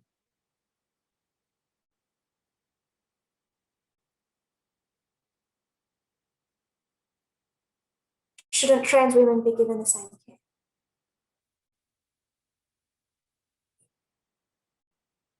So we have not gotten more than one sentence into a 7-page article.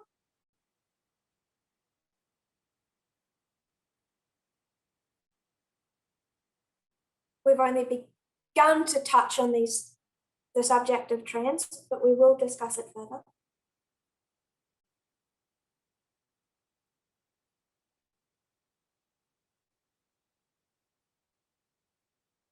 I ask for 3 things. I'll try and remember them to the end. 1, do not lose focus on the subject of menstruation.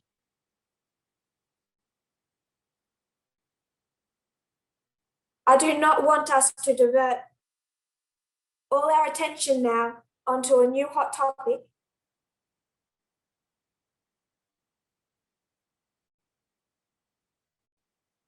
when we have so much work to do on men and women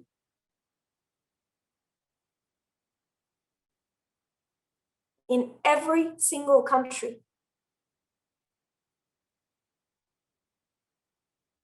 to address this stigma, eradicate the stigma, and give women the support that they need. Do not lose focus on the material and the subject matter Elder Pominder introduced last week.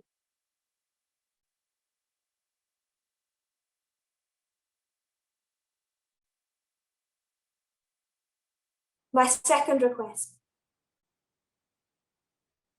look at the reform line. Remember 2 streams of information. Remember that we have been saying for over 1.5 years that this movement is not done understanding gender.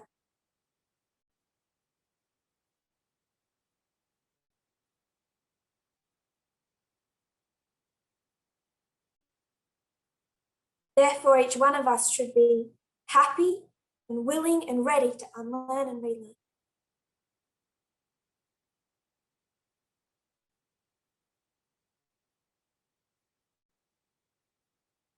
Just as God has been asking you to do for years now.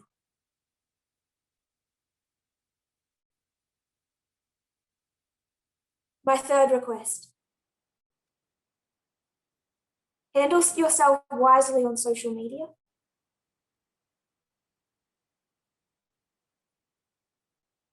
And in discussions with others on this topic. Trans subjects, the cause of trans might just seem like a scientific discussion to you?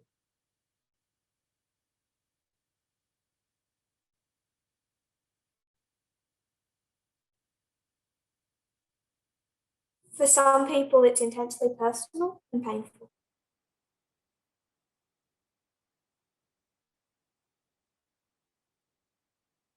Recognize that you have a degree of ignorance.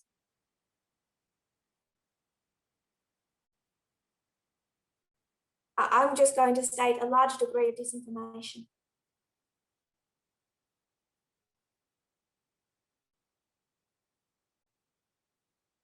You understand and accept what the reform line is trying to teach you.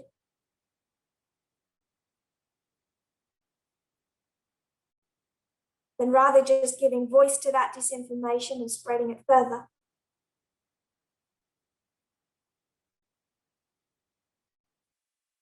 And independently, quietly educate yourself.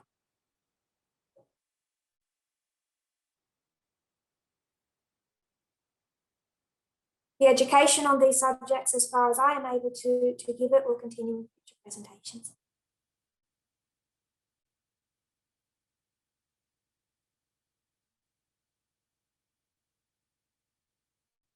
So do not move this debate onto forums. I know it will happen anyway.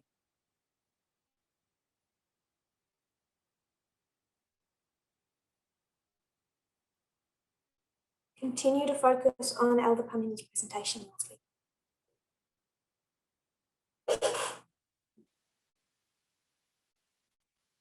And we have a lot more work to do filling in these reforms.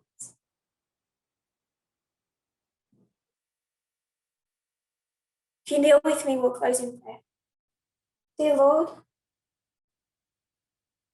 thank you for how you have been teaching us. 31 years of unlearning and learning.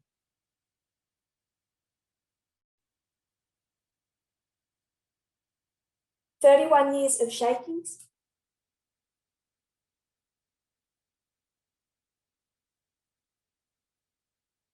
You see, the greatest danger for modern Israel is to be stiff-necked.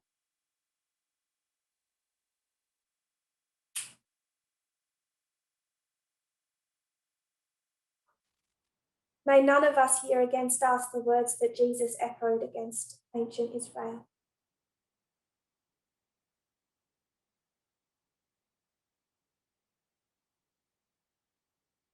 May we be willing to learn.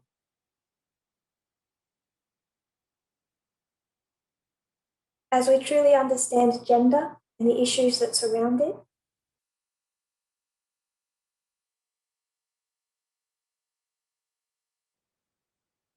may we take care of those around us.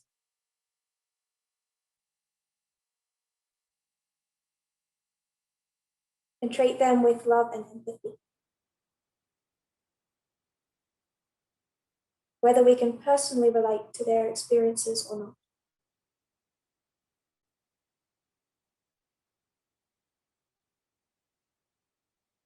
We leave ourselves and this movement in your care and keeping.